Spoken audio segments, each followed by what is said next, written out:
16-year-old Rochelle Waterman didn't like her life, so she told her 25-year-old boyfriend to murder her mother. On November 14, 2004, an Alaska trooper got a call of a burning car with possible human remains. When the trooper got to the scene, the car was still smoldering and had human remains in the back seat. They discovered that the car hadn't crashed but had deliberately been set on fire. That same night, a call came in. A local man named Doc Waterman reported that his wife Lori was missing. Her Chrysler minivan was also gone.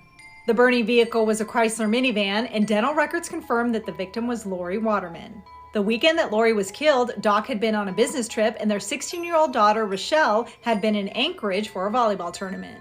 Their son, Jeffrey, had been in college on the mainland. When Doc and Rochelle arrived home, they realized that Lori was gone. There was a bottle of wine that had been left out, but Lori wasn't a drinker.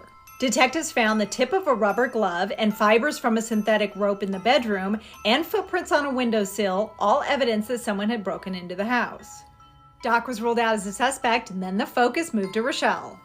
Rochelle was dating 25-year-old Brian Riddell. The two were questioned along with a mutual friend, Jason Arendt. Rochelle and Brian made up an alibi, but Jason finally cracked and admitted that Brian was the murderer and did it because Rochelle was being abused by Lori.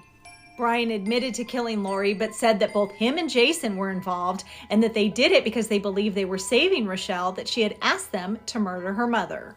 The two men broke into Lori's home, tied her up, forced her to drink wine to intoxicate her to make it look like she'd been in a car accident, and put her in the backseat of her van. They drove her to an isolated spot, and Brian tried to snap her neck, but that didn't work, so he strangled her. They drove to another remote area and set her car on fire. Brian was arrested in 2004 and admitted that Rochelle had planned the attack.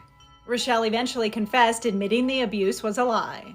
Brian pled guilty and received 99 years. Jason also pled guilty and received 50 years. Rochelle, after being tried twice, was convicted of criminally negligent homicide and was sentenced to only 3 years. She has since been released and has moved out of Alaska.